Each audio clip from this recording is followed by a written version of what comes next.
Boa noite, amados irmãos. Mais uma vez nós estamos aqui na nossa sala da Escola Bíblica Discipuladora. E como é bom nós estarmos mais uma vez presentes junto com você. Quero parabenizar você, assim que não tem faltado nenhum momento dessas aulas. Eu sei que Deus tem, de alguma maneira, abençoado a vida de todos aqueles que passam por aqui, que compartilham conosco desse momento muito especial. Hoje está conosco aqui na nossa sala da Escola Bíblica Discipuladora o nosso irmão Wellington Campos. Ele também é um dos facilitadores na Escola Bíblica Discipuladora quando elas se fazem presentes. Mas, como tem sido remotas, a gente tem tido essa oportunidade, então, de todas as segundas-feiras chegarmos até você. E hoje nós queremos, então, dar as boas-vindas ao nosso irmão Wellington e dizer que ele é bem-vindo na nossa sala, né? E que Deus possa estar abençoando a sua vida. Dá as saudações aí para os irmãos. Boa noite, irmãos. É muito bom estarmos aqui com os irmãos para aprendermos um pouco mais, né, pastor? E eu quero, nessa hora, convidar você, então, para que já abra a sua Bíblia, né, no livro de Levítico, e eu tenho certeza que você vai aprender um pouco. Nós já estudamos até o capítulo de número 15, não é isso? E hoje nós vamos estudar o capítulo 16 e 17, onde Deus vai estar nos ensinando algumas coisas importantes. E vamos fazer o seguinte, para que não percamos tempo, nós vamos deixar nosso irmão Wellington falar um pouco sobre as preciosidades desses dois capítulos de Levítico, e em seguida, então, nós vamos estar trazendo a conclusão em termos assim da supremacia de Cristo, baseado nesse livro de Levítico. Como sempre temos falado, né, o Antigo Testamento, ele se cumpre no Novo Testamento, e o Novo Testamento se cumpre através do Antigo Testamento. Então, olha só que coisa linda é a palavra de Deus. Por isso, nós vamos deixar, então, nosso irmão Wellington começar, e aí a gente vai estar conversando acerca disso. Vamos lá. Meus amados, eu gosto de dar uma introdução sempre para os irmãos, para situar os irmãos na situação em que o povo estava naquele momento, onde o povo estava, o que estava acontecendo, enquanto o Deus estava falando com Moisés e Moisés falando para o povo, né? O povo, depois que saiu do Egito, ele demorou 3 meses para chegar até o deserto do Sinai, né? Então eles chegaram no deserto do Sinai depois de 3 meses que saíram do Egito. E acamparam em frente ao monte. E em frente ao monte, no deserto, eles demoraram cerca de 1 ano, 11 meses mais ou menos. Para a gente ter uma ideia, né, na Bíblia, esse tempo durou de Êxodo capítulo 19 até Números capítulo 10, quando o povo saiu para poder adentrar a terra prometida. Durante todo esse tempo, esse foi o tempo que o povo ficou em frente ao monte, e Deus orientando Moisés sobre a construção do tabernáculo e sobre dando as tábuas da lei e falando sobre as leis. Então, nesse cenário que o povo se encontrava. Então, nós vamos aqui no capítulo 16. O livro de Levítico, ele pode ser subdividido em várias partes, né? Nessa parte que nós estamos, nós vamos falar sobre um dia muito especial para o povo judeu, que é chamado de o Dia da Expiação. Esse dia inclui uma descrição minuciosa do ritual que garante expiação dos pecados do povo. Não é, pastor? Era nesse dia que o povo se reunia fazendo sacrifícios para que todo o pecado de todo o povo fosse expiado. E esse dia, o dia da expiação, é conhecido no judaísmo como o Yom Kippur. Os irmãos já ouviram falar muito nisso, né? É o Yom Kippur, é o dia mais solene do calendário do povo de Israel. Dentro de todos os sacrifícios que o povo fazia de maneira única, né, para um pecado, para quando alguém cometesse um pecado ou esquecesse alguma coisa, né, dentro todos os sacrifícios, esse era o dia especial, esse era totalmente diferente. era voltado justamente para que todo o pecado de todo o povo fosse expiado. Nós estávamos conversando aqui que esse dia era tão especial que nesse dia era o único dia em que o sacerdote entrava no Santo dos Santos. Nós vamos ver isso aqui lá em Levítico capítulo 16, versículo 2. Os irmãos percebem bem. O Senhor disse a Moisés: dize a teu irmão Arão que não entre a qualquer hora no lugar santíssimo, do véu para dentro, diante do propiciatório, que está sobre a arca, para que não morra, porque aparecerei na nuvem sobre o propiciatório. Então, só neste dia era que o sacerdote podia adentrar no Santos dos Santos, porque era um dia totalmente especial. Outra coisa também interessante da característica desse dia é que só nesse dia também o sumo sacerdote vestia as vestes especiais do sacerdócio. Né?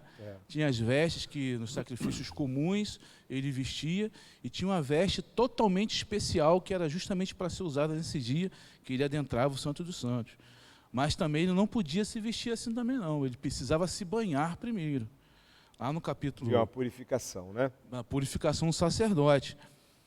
No capítulo 16, versículo 4, ele diz o seguinte: vestirá a túnica sagrada de linho, e por baixo usará os calções de linho, prenderá o cinto de linho e porá a mitra de linho sobre a cabeça. Essas são as vestes sagradas.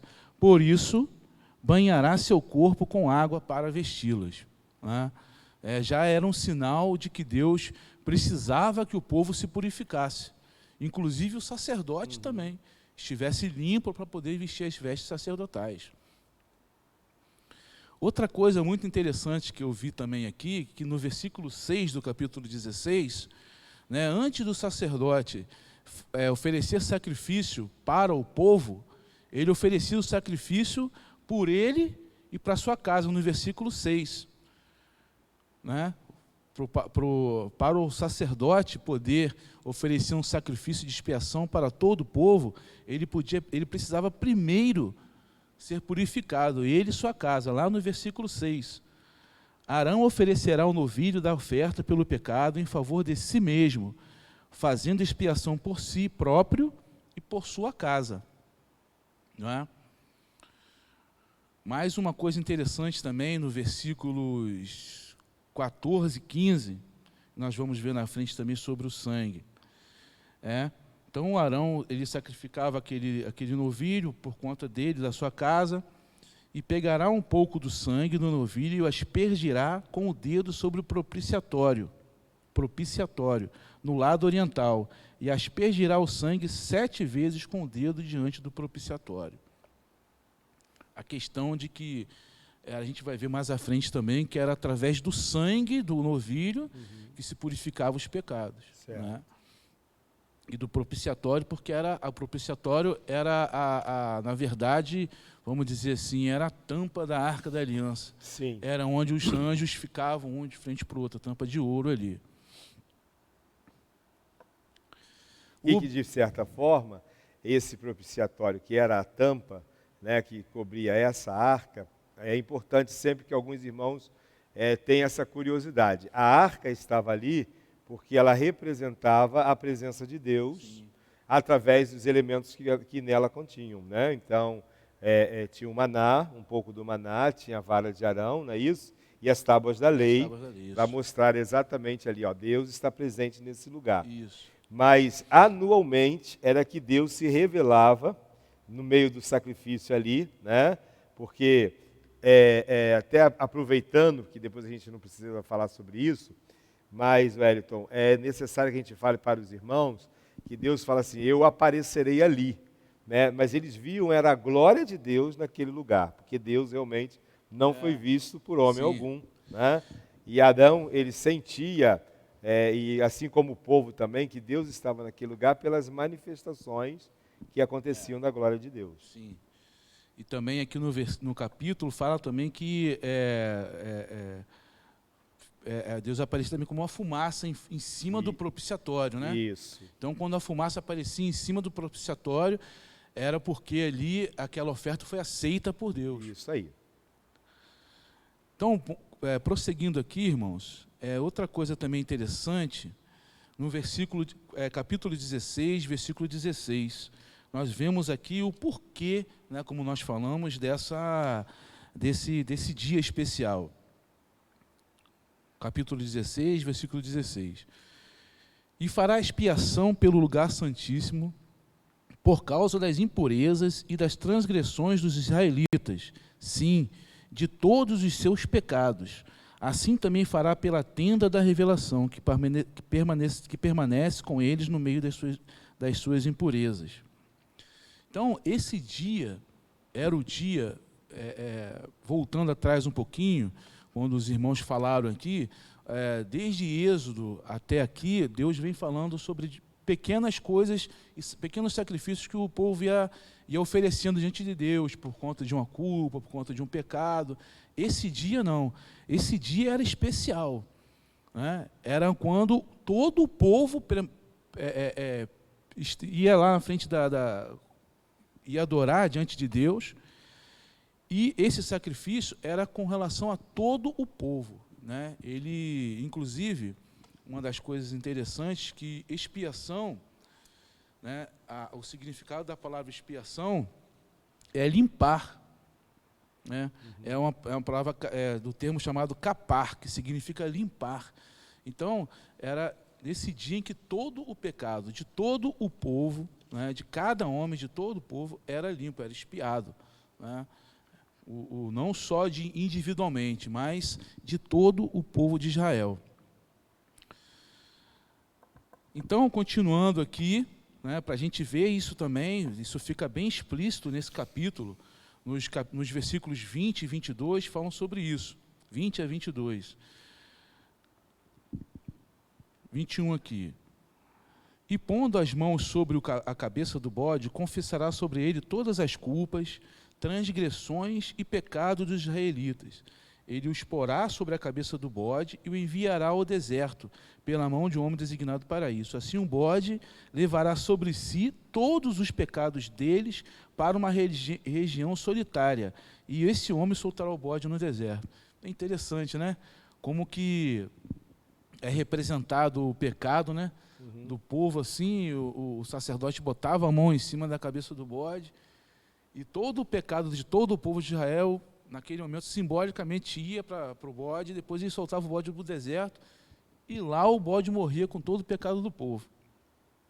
Só para os irmãos entenderem o significado desse dia para o povo, né? E como eu falei no começo, né, até hoje, embora os judeus hoje não façam mais sacrifícios, mas até hoje eles cumprem um determinado ritual por conta desse dia, até os dias de hoje. É um dia muito especial para eles. Porque naquela época, o dia da expiação era uma assembleia solene de reconhecimento, né, por exemplo, da gravidade do pecado. Isso. Então, mesmo aqueles que eram já arrependidos e que já estavam sempre oferecendo sacrifício pelos pecados, mas no dia da expiação, eles se reuniam e ali, então, eles apresentavam esse sacrifício, né? Conforme mesmo diz o versículo 31. O versículo 31 vai dizer assim: e um sábado de descanso para vós, e afligireis as vossas almas. Este será um estatuto perpétuo, é um dia perpétuo. Isso. E é sobre isso mesmo que eu ia falar agora, pastor. Era? Era. Então exatamente. O versículo 28 a 34 fala exatamente sobre isso. E o pastor acabou de falar, isso mesmo. Era um dia especial, era o dia em que o povo, aqui no versículo 28 capítulo 16, versículo 28, diz assim: aquele que os queimar lavará suas roupas, banhará com corpo em água e depois entrará no acampamento. E isto também será para vós um estatuto perpétuo. No dia 10 do 7º mês vos humilhareis, e não fareis trabalho algum, nem o natural, nem o estrangeiro que vive entre vós. Porque nesse dia se fará expiação por vós, e para vos purificar. Sereis purificados de todos os vossos pecados diante do Senhor. Eu acho isso aqui muito interessante, porque depois o pastor vai falar sobre isso, né, com relação a Jesus. Isso. Não é? É. Então, isso aqui tem um significado muito importante para nós, cristãos, porque neste dia o povo precisava se humilhar, né, entender que era pecador e realmente ter aquela consciência do pecado na mente deles, né, porque não era simplesmente chegar no dia lá e não, faz o sacrifício aí e tal. Não, a pessoa tinha, na verdade, o que Moisés queria, o que Deus queria, é que o povo tivesse consciência do seu pecado, sim, da necessidade de estar puros e limpos diante do Senhor. Então, com esse versículo aqui, a gente termina aí o capítulo 16. Não é? E entrando aqui no capítulo 17, o capítulo 17 em diante, né, dizem os vários teólogos que são leis acerca da santidade. Até aqui, até esse capítulo 16, Deus diz para o povo que ele precisa fazer com relação ao sacrifício e tudo. E daqui em diante, como que isso será mantido, né? Como que essa santidade, essa pureza será mantida. No capítulo 17 fala sobre coisas interessantes, né? Uma vez estabelecido o desejado relacionamento com Deus, este deveria ser mantido. E o capítulo 17 oferece diretrizes para se manter santo, 17 em diante, porque 17 só fala de duas coisas na verdade. O capítulo 17, ele fala sobre a necessidade, começa falando, no versículo 1 em diante, sobre a necessidade do animal, de que todo animal que for morto para o sacrifício, que ele seja levado para diante da tenda do tabernáculo. O versículo 7 aqui fala sobre isso, olha. Eles nunca mais oferecerão seu sacrifício aos ídolos em forma de bode, com os quais se prostituem. Isso será um estatuto perpétuo para eles através das suas gerações. Diz aqui no versículo 3 e 4, que é melhor aqui, ó. Todo israelita que sacrificar boi, cordeiro ou cabra no acampamento ou fora dele, e não levar a entrada da tenda da revelação para oferecer como oferta ao Senhor, diante do tabernáculo do Senhor será responsabilizado pelo sangue. Derramou sangue, por isso será eliminado o seu povo. Eu vejo aqui na verdade, um cuidado de Deus, né? Porque a gente sabe, a gente viu lá em Êxodo, que quando Moisés se afastou do povo, imediatamente o povo fez logo um bezerro de ouro. Não é verdade? Sim. Então o povo tinha algumas práticas que eles traziam dos egípcios. E toda vez que o povo saía escondido para oferecer um sacrifício, normalmente ele lembrava de algum deus do Egito, de algum que queria sacrificar esse povo também. Quando Deus faz isso aqui, ele faz com que o povo, que todo sacrifício que o povo fizesse, teria obrigatoriamente de ser levado ao sacerdote, ele direciona o povo. Ele fala, olha, ele fala só, adoração somente a mim. Eu sou o Deus verdadeiro. Vocês nunca mais farão sacrifício para Deus nenhum, só para mim. Deus reivindica a adoração somente a Ele, né? Não é aquela coisa simplesmente de, não, Deus mandou porque mandou e que Ele quis, isso não. Tinha um propósito muito específico com relação a isso. Eu vejo isso aqui Deus querendo que somente a Ele deveria ser dada a adoração. Outra coisa que esse capítulo fala muito é a proibição de comer sangue. Né? E a gente vê no versículo 11 aqui do capítulo 17, uma explicação aqui, no versículo 10 e 11, ó, todo membro da nação israelita ou estrangeiro que vive entre vós, que comer sangue, contra ele voltarei o meu rosto e o eliminarei do seu povo, porque a vida da carne está no sangue, e eu tenho dado a vós sobre o altar, para trazer expiação por vós, porque é o sangue que faz expiação pela vida. Isso aqui é muito significativo para a gente também, porque Deus, desde lá, desde o início da criação, Deus vem mostrando para o povo de Israel e para o povo que com ele tinha relacionamento, que o sangue era importante. Foi assim quando Caim matou Abel. Não foi isso que Deus falou? Isso. O sangue do seu irmão clama. Isso. Não é?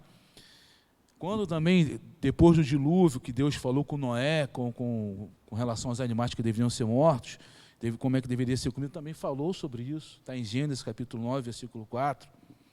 Então, até hoje, né, o povo de Israel, os judeus, tem essa questão com relação ao preparativo de comer sangue.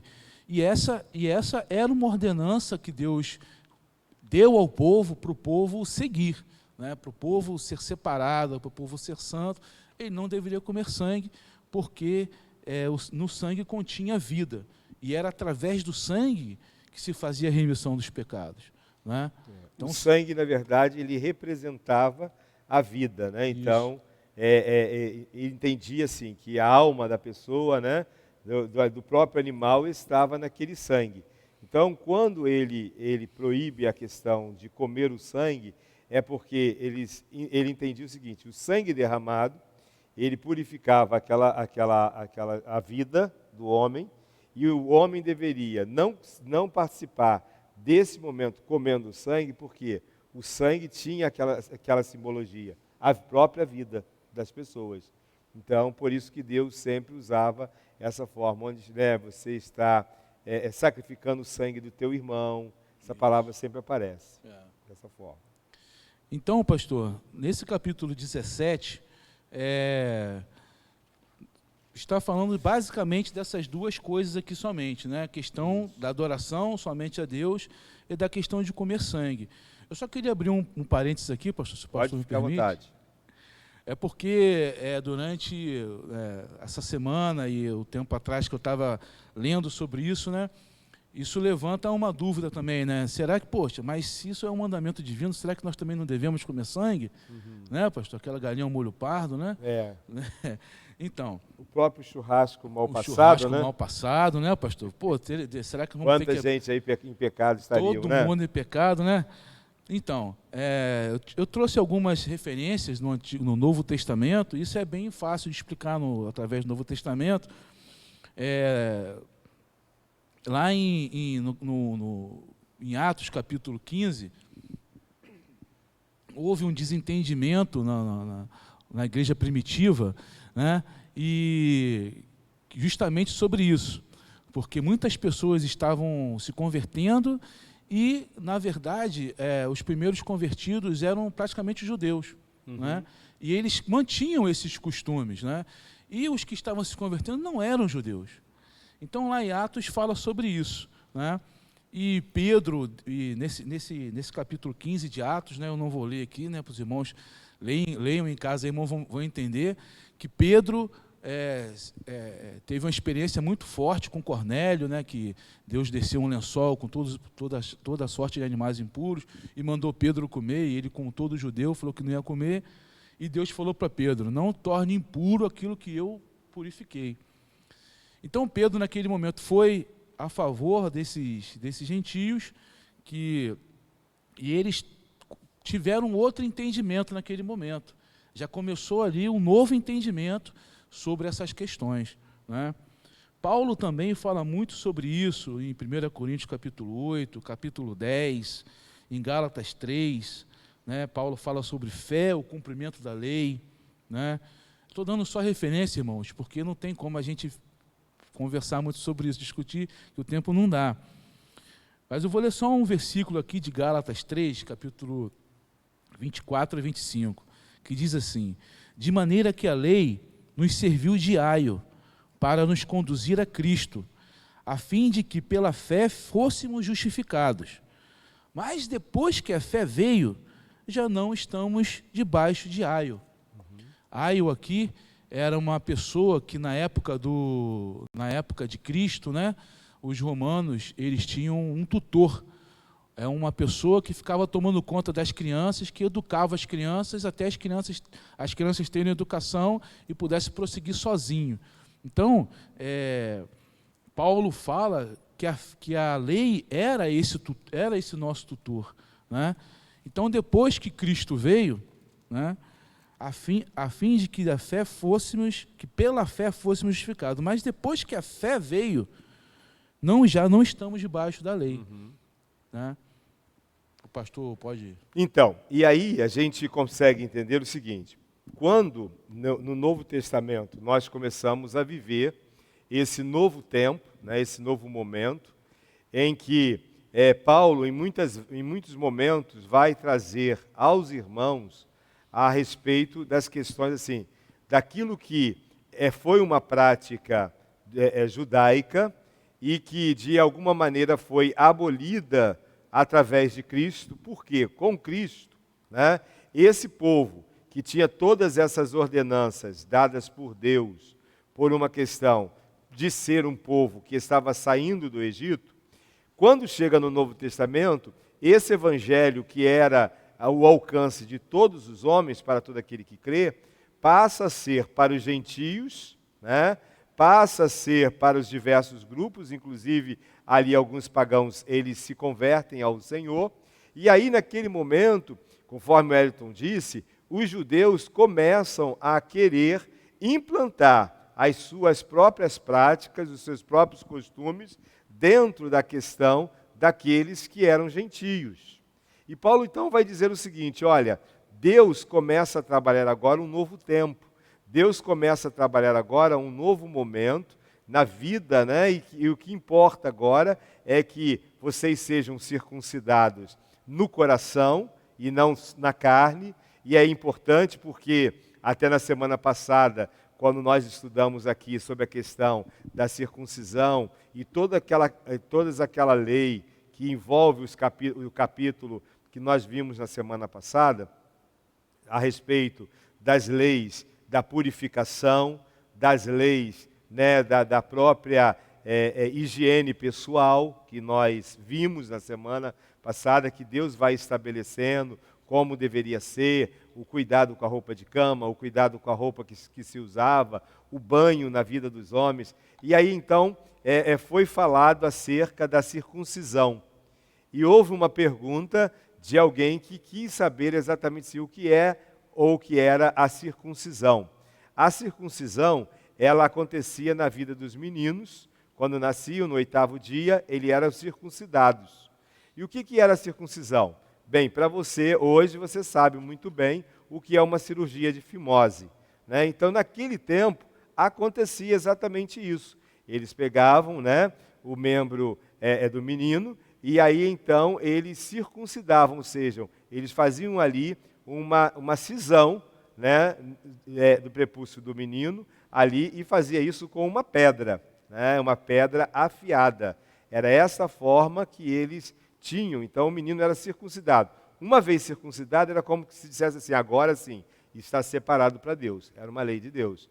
Quando chega na época de Paulo, assim como a questão do comer carne, não comer carne, comer sangue, não comer sangue, Paulo vai dizer o seguinte: olha, que vocês comam de tudo, sem buscar a procedência, porque tudo é consagrado ao Senhor. Coma de tudo aquilo que vende no açougue, sem buscar a procedência. Exatamente para mostrar para aqueles irmãos o seguinte: olha, agora nós estamos livres daquele aio que ele está falando aqui, que o Elton acabou de falar, porque vamos dizer assim, mais uma lei que existia sobre o povo. Vocês agora estão debaixo de uma outra orientação.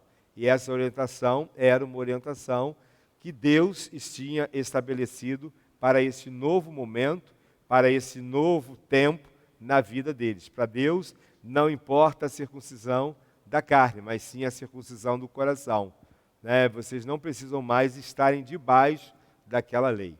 E aí, voltando nessa questão, né, agora do capítulo 16, eu quero compartilhar com vocês aí alguma coisa que é importante. E aí a gente vai ver esse primeiro quadro que foi colocado aqui, a gente vai colocar aí para você, para que você entenda assim, existem algumas palavras que são importantes, que foram faladas aqui pelo Wellington, e que estão dentro do livro de Levítico, no capítulo 16 e 17, e que são, na verdade, pontos importantes para o seu entendimento. Por exemplo, a palavra expiação, a palavra reconciliação, propiciatório, sangue, remissão de pecados e perdão, tem o mesmo sentido dentro dessa palavra expiação. Porque a expiação, se você tiver com a sua Bíblia aberta aí, você vai ver que Deus, no capítulo de número 16, versículo 34, vai dizer assim: e isso vos será por estatuto perpétuo, para fazer expiação pelos filhos de Israel de todos os seus pecados uma vez por ano.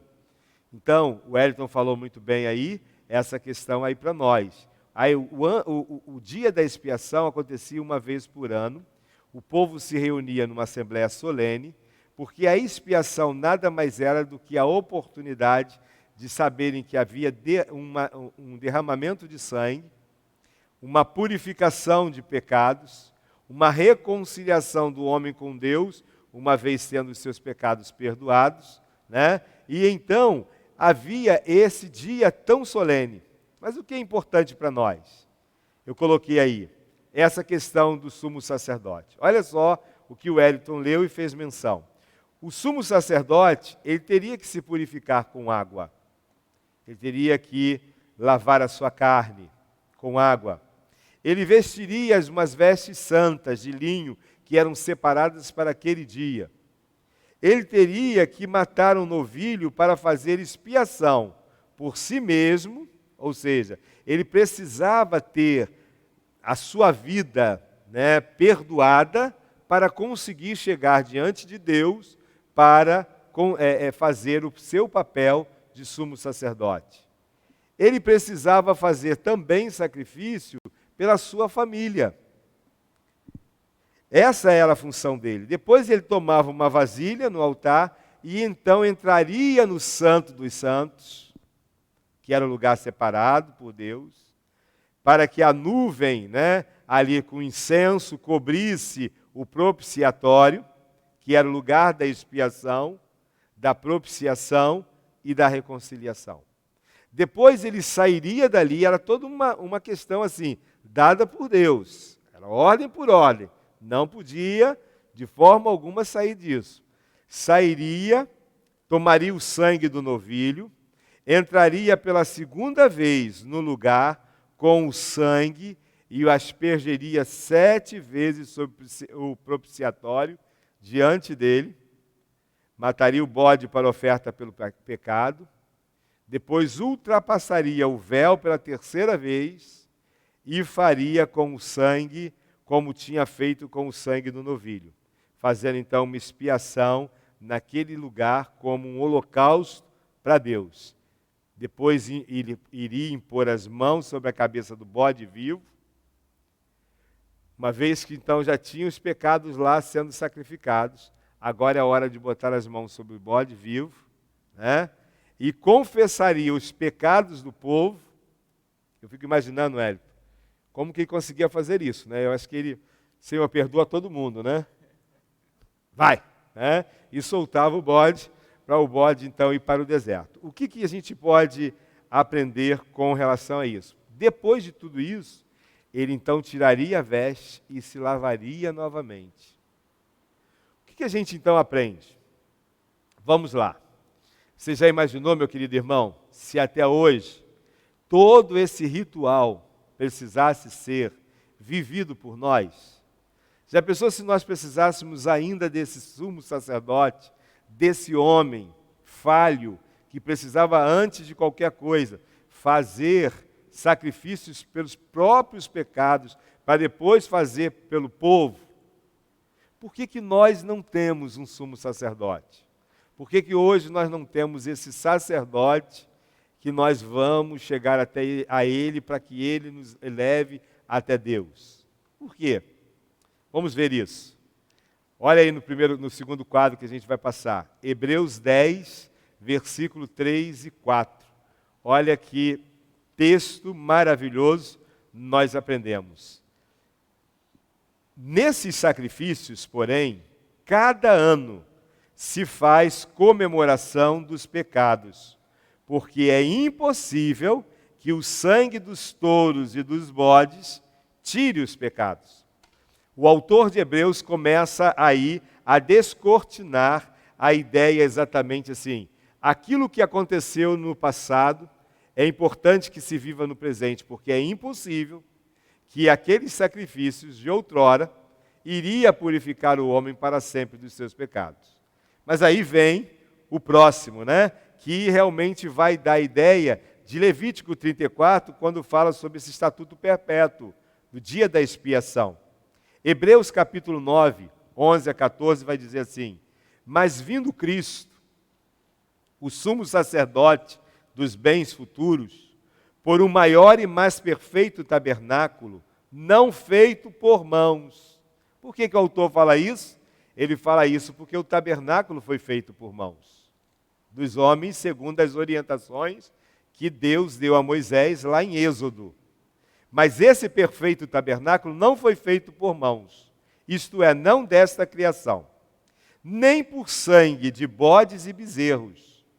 Mas olha só, meu amado irmão, mas por seu próprio sangue entrou uma vez no santuário, havendo efetuado uma eterna redenção.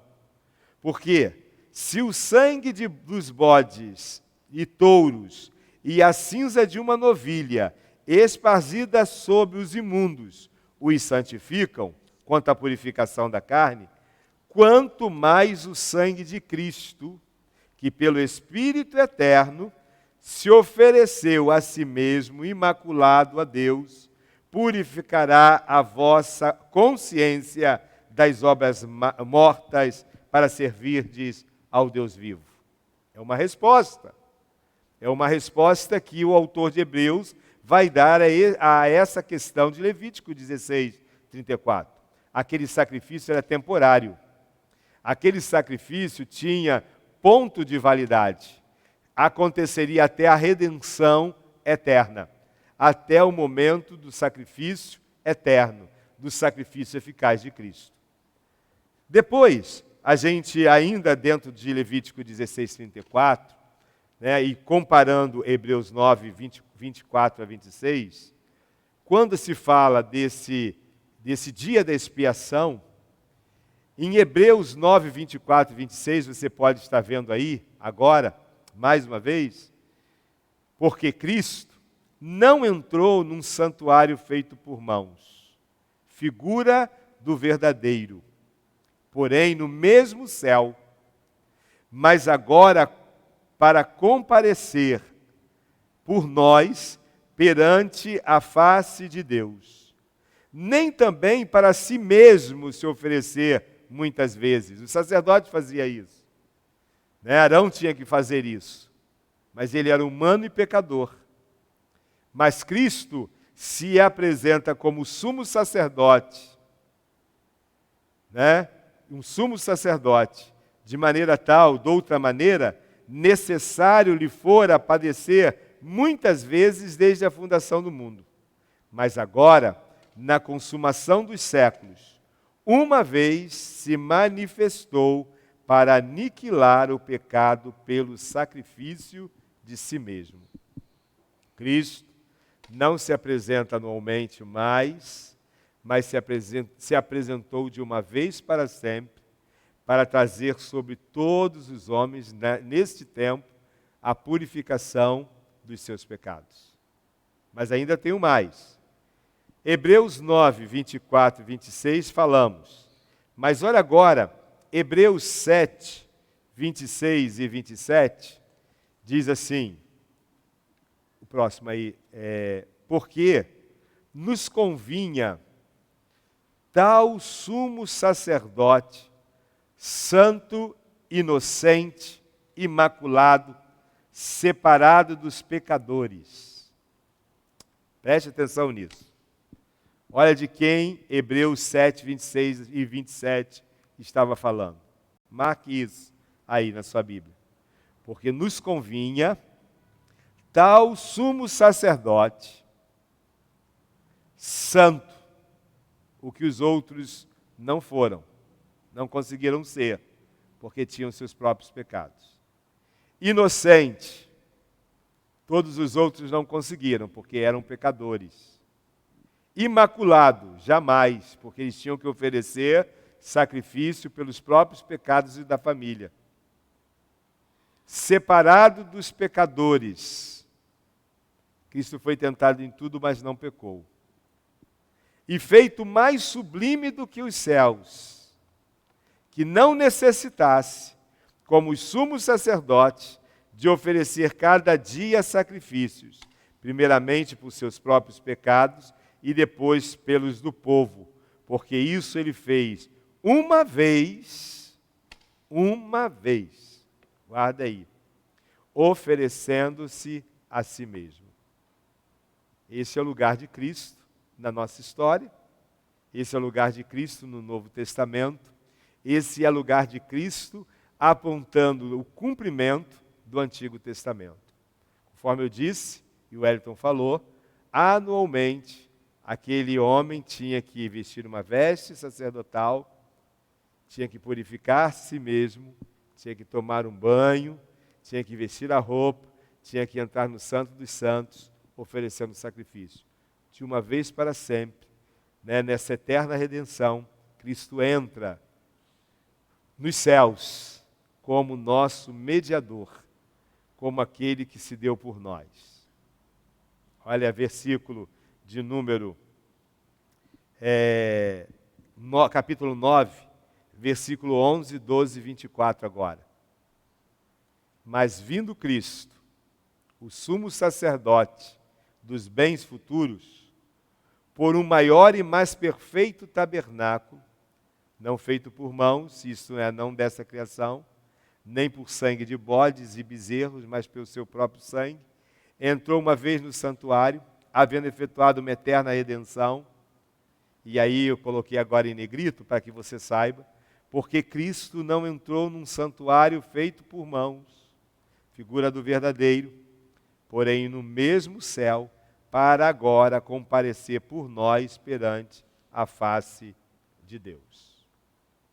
E em último lugar, mostrando a supremacia e o complemento da obra de Deus, olha só o capítulo 10, versículo 18 a 23. Ora, onde há remissão destes, não há mais oblação pelo pecado, ou seja, não há mais sacrifício pelos pecados.